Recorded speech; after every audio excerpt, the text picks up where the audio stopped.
What's up, everybody? So here's a trick called Super Location by Harry Lorraine, and I do some differences from the routine, but it's the same principle that Harry Lorraine does. So you have a card freely selected, and you're gonna do the super peak that I already showed you previously. If you go to my channel, you will see what that is, but I'll briefly do it again. You're gonna do a pressure fan, okay? Now, what you're gonna do is you're gonna take the selected card and you're gonna angle it to the side, okay? So you're not gonna angle it straight, you're gonna angle it to the side like this, and you're gonna push the card with the center of your palm on the top right corner. And what happens is, when you look, that card is gonna stick out right there at the end. And when you close the packet, what card is gonna stick out right there, being the 4 of diamonds, okay? Now, when you close the packet, you're gonna give the deck a legitimate shuffle. So I have no idea where the 4 of diamonds is.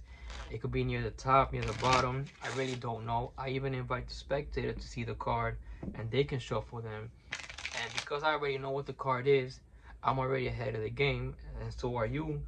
Now you tell the spectator to cut about half of the cards to the right, and you say point to any packet you want and turn those face up. So let's say they do that, and now you say give the deck a shuffle, and they can shuffle it as good or as bad. It does not matter because you already know what the card is. And now you're gonna spread the cards face up, okay?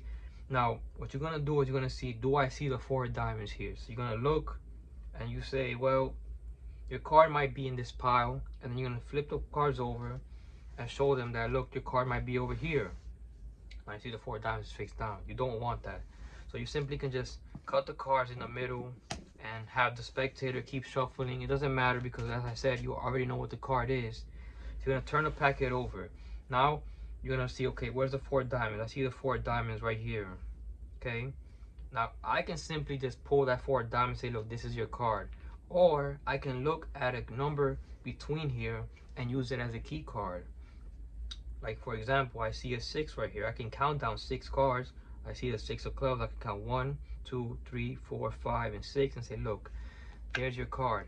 And I can simply go do this. So I can say, look, one of your cards is over here, and then I say, well, what if I can find the indicator of the position of your card? And then I can look for a 6, for example, right here, 6. I say, look, what if we count down 6 cards? Look, and then I say, look, 1, 2, 3, 4, 5, and 6. Okay, so 4 of diamonds. But let's just say, for example, the spectator selected, let's pick a different card. Let's say they selected the 9 of clubs. I can look for another card in the deck. I can find anything like right here, 9 of clubs. I can spell to king. Look, K-I-N-G, and then I say, look, here's your card. If I spell the word king, I can look for the king. Look, K-I-N, and then G, and then there's the card.